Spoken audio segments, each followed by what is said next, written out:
Hi guys, Kaiser here, and welcome back to Age of Empires 2. The Forgotten Empire devs have just released one of the biggest patches in AoE 2's history, and they have added a lot of really exciting changes to the game. We've got new things like the Goths with an early eco bonus, the Inca with a massive food discount bonus. It's really cool. I think that's going to shake up the way they play. You have the Dravidians with a really neat a siege unit wood discount, which makes their infantry siege push really strong. And I'm looking forward to spotlighting them in the near future. Keep your eyes out for that one. But for the first game that I wanted to play after this AoE 2 patch hit, I had to play the Slavs. And the reason why is because the bonus that the Slavs received really spotlights the theme of this most recent patch. Specifically, infantry, the militia line, and this brand new technology added to the game, Gambesons. It's a really exciting tech, and the Slavs get it for free. And I think that opens up some unique Slav strategies. So if you're interested, buckle in. We're going to explore it and talk about it in this match. It'll be a lot of fun. So buckle in, like the video, subscribe to the channel. I appreciate it. Let's go. We find ourselves on Arabia. I'm in the blue, playing as the previously mentioned Slavs, up against the Kid Grow Up in the red, playing as everyone's favorite civilization, the Hindustanis. And actually, I think that this is a really fun matchup. I like going infantry against Hindustanis in general anyway, because the Hindustanis, they are built for beating the meta. You've got Shrivamsha riders, which are good against archers. You have camels, which are great against cavalry.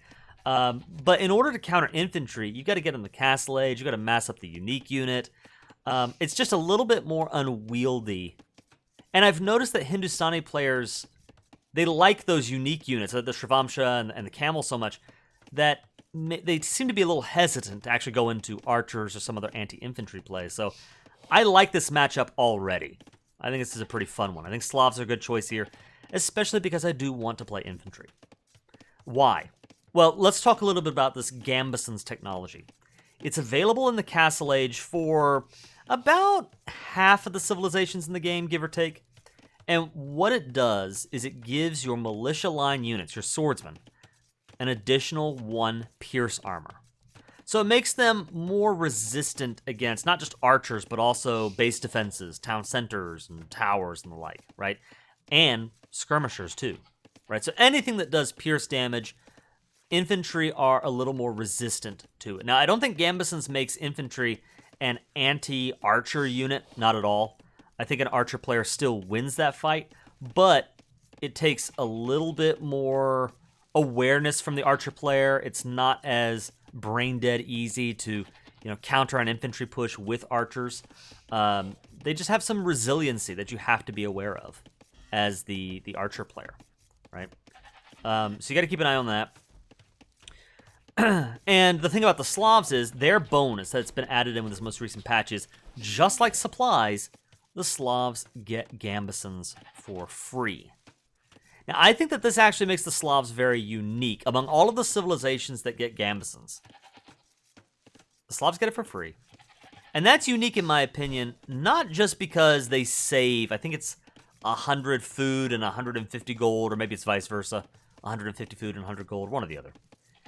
It's not just that you're saving the resources and you're saving a little bit of barracks time researching that tech.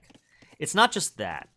It's that I think that it gives the Slavs a unique power spike that other infantry civs don't get. Eventually, any infantry civ can pick up Gambesons, and they're going to be at least as good as the Slavs, maybe even better. But just like how getting supplies right away gives the Slavs both a certain degree of flexibility as well as kind of a power spike. You're able to mass up infantry more quickly than other civs can at that discount. Likewise, here, you're able to, mass up infantry and just right away have that extra pierce armor ready to go, which makes them just a much more effective base-killing, raiding unit. So I think there's a lot of potential with the Slavs. I want to talk about the map a little bit before we get into more analysis. I did use my scout to push in a couple of deer, which, if I remember right, there's a moment where I've been practicing with my deer lures, and it's fun when it works, but man, when I'm I'm focusing on something else, and then a deer starts walking all the way back to the, the original location, and you can't stop that deer from walking back until he gets all the way back to his original spot. That is the worst. And if I remember right, that happened this game. Kid Grow Up has advanced up first to the feudal age, although he is down a few vills. I tend to, I gotta be honest. I need to work on my build order timing to just get it as fast as possible.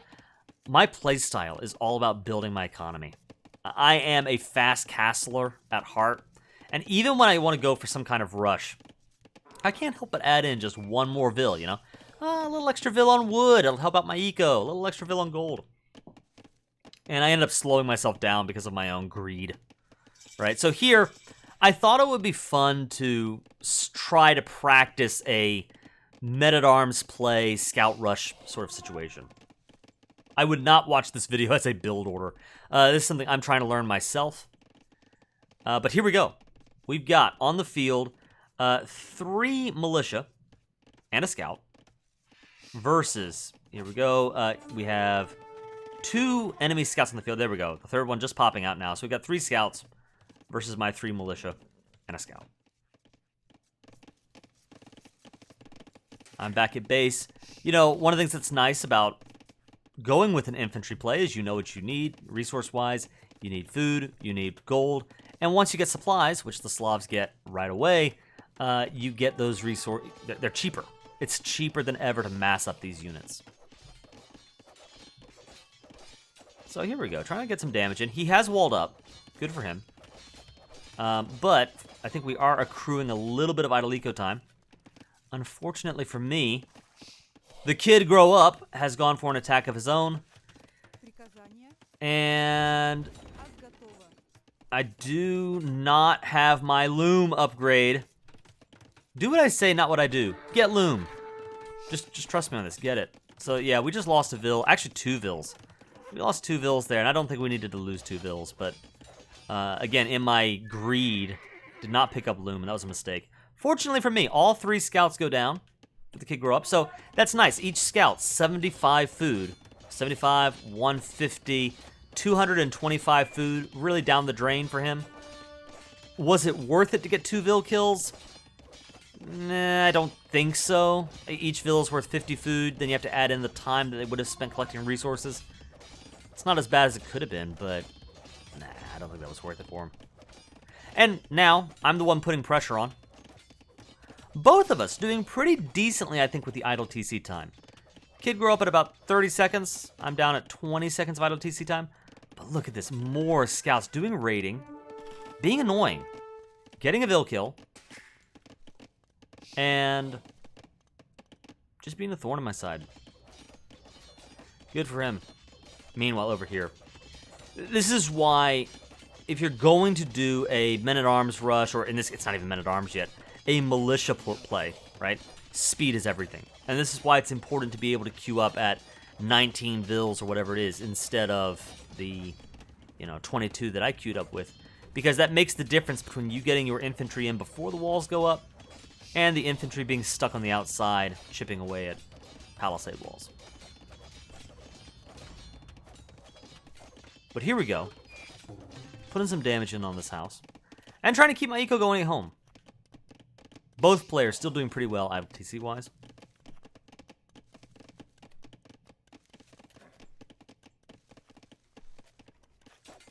Here we go, here we go. Let's see, alright. Keeping everybody safe. Right? Right? Nah, we have loom now, finally. Couple of spearmen. Doing what they gotta do. Alright. Meanwhile, over here.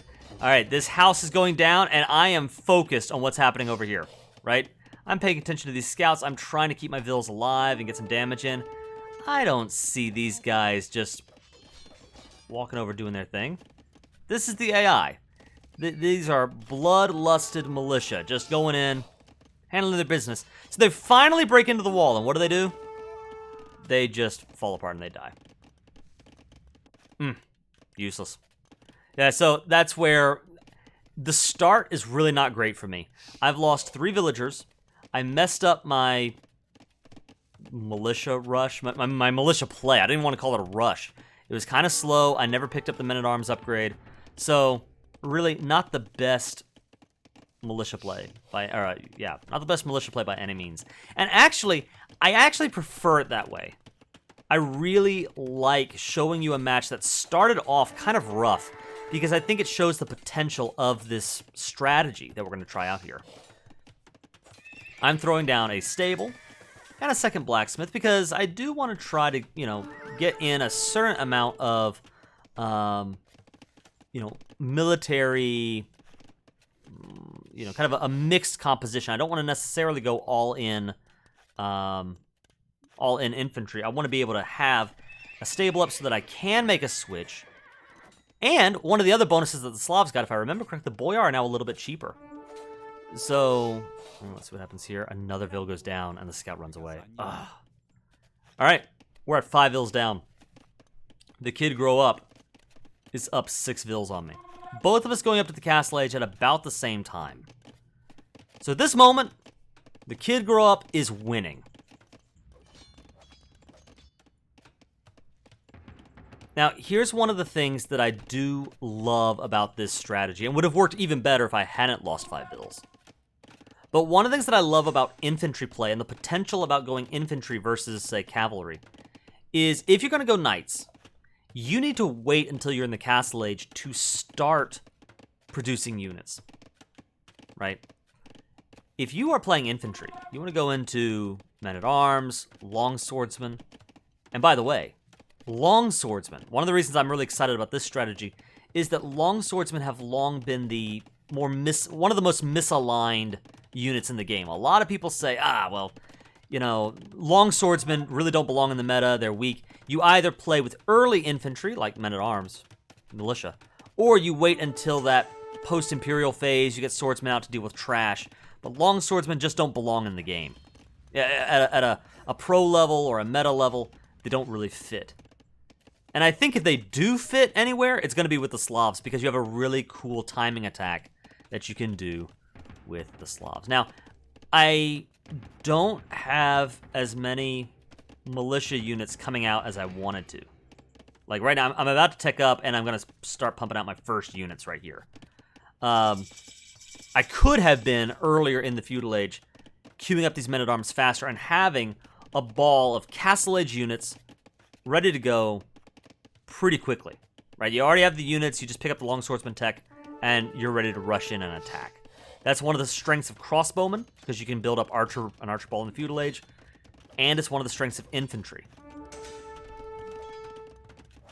So here we go, and we see, this is actually pretty cool. Again, watching this, I should be worried if I'm aware, and Kid is doing a good job hiding this choice.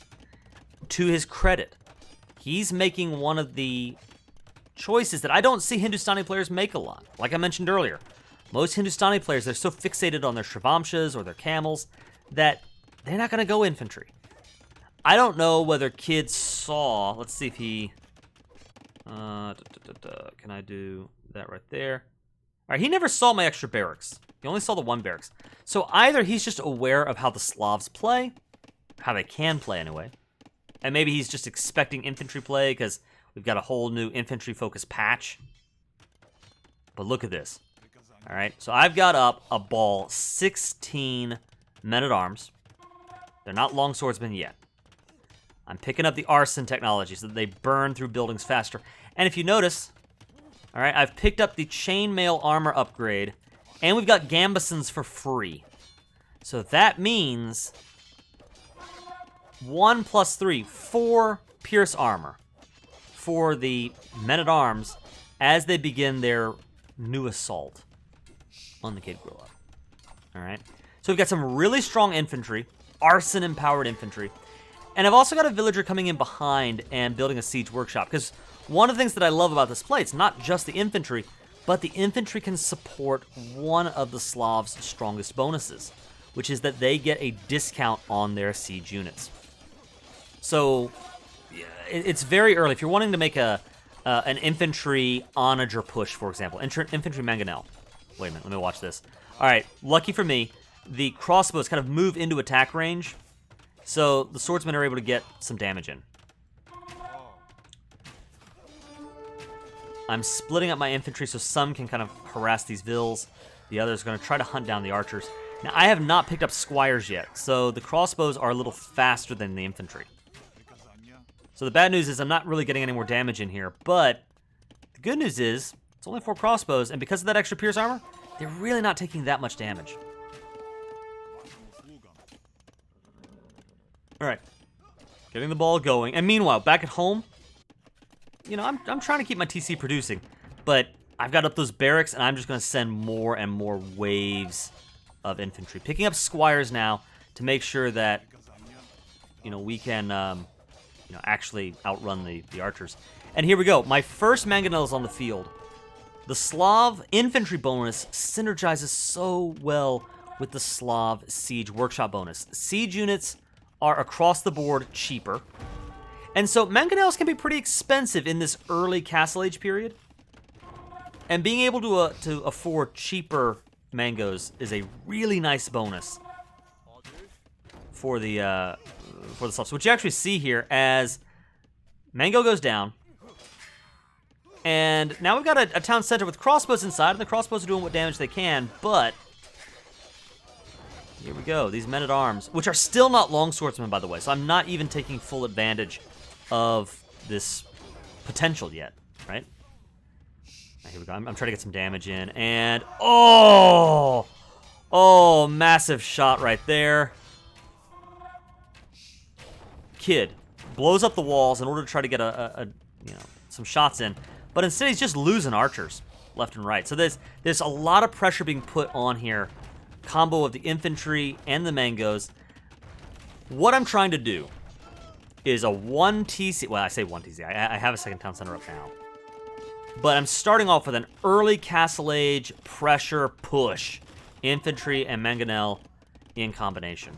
Meanwhile, I've thrown down a monastery, got out my first monk, and I have the monk as backup in case he throws something weird at me like, I don't know, well, I say knights, but Hindustanis don't get knights.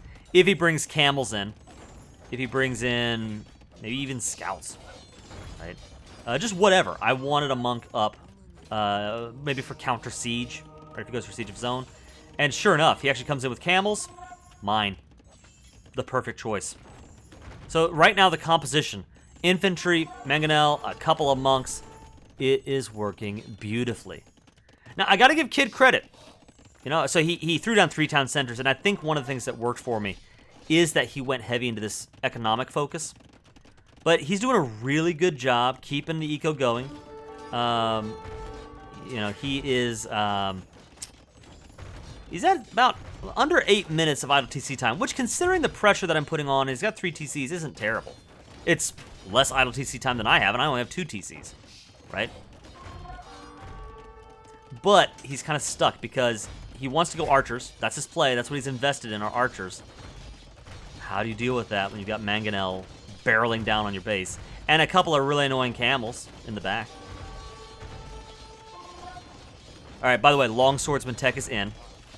All right. One other thing to notice is, and I don't think I ever pick it up for the course of the game, I'm still on my Castle Age attack upgrade. So I'm actually not melting through these buildings with infantry as quickly as I could be. I'm not killing vills as quickly as I could be. So that just goes to show there's even more potential with this strategy than I was able to show off in a game like this. Bunch of archers go down there. Oh. Yeah, and we have a massive 17 vills. I want to say 15 vills is like the golden number. I haven't done the math on that. I'm sure it's actually a different number, but I know once I get up to 15 infantry, I get pretty confident about just going under a town center and, you know, blowing it up. So he tries to come in with scouts, which is a good choice. You know, the monks can't really do well against scouts, but swordsmen will do a great job cleaning that up. And that's a lot of food to go down the drain just to, I think, take down one mango. There we go. There's the second mango down. And here we go. The beautiful thing, I love this about infantry play, is at some moment when you see weakness, you can just send the infantry in and absolutely cause chaos. sow division and reap the whirlwind. Here we go. Yeah, the crossbows go down just to those Gambeson-empowered Slavic infantry. It's great. And at this point, I've taken the eco lead because I've killed a bunch of Vils. I mean, he was doing a way better job producing them. But I'm knocking down these town centers. Back at home, eco's going smoothly at this point. Yeah, here we go. So we see. Let's look at the Vil. Look at the damage that's not being done. There it is. There it is. The town center goes down, so he's down to 1 TC, and I'm getting up a castle because I'm envisioning taking advantage of another Slav bonus, their Castle Age unique tech Detonates, which lets you build castles for much cheaper than normal, much more cheaply than normal. Vils are going down, archers are going down. He's just not able to get the massive archers up that he needs to because these super pierce armor infantry units are just thinning the herd again and again and again, and it's so cost efficient to produce more longswordsmen. He's down to 30 Vils. I've got more than double his Vil count. And at this point, Kid calls the GG, and we win.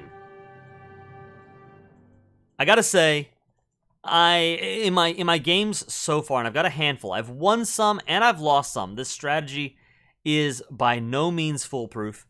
I've lost games trying this out, but I think it's really exciting. It really opens up a new way to play, and I think the Slavs now have a really cool Castle Age option that I suppose they had it before, but they got this power spike now in the Castle Age, an extra power spike that I think makes them really exciting to play. And so I'm telling you, if you haven't done it yet, boot up AoE 2 and try out the Slavs. They are really, really cool. I hope you enjoyed this game. If you did, keep your eyes out for my maybe my next video. One of my upcoming videos is going to be on the Dravidians, which is even more exciting. So if you're looking forward to that, like this video, let me know in the comment below, and subscribe to the channel. I really appreciate each and every one of you that does that. Thank you guys so much. Have a great time in AoE 2. For now, this is the Iron Kaiser, signing off.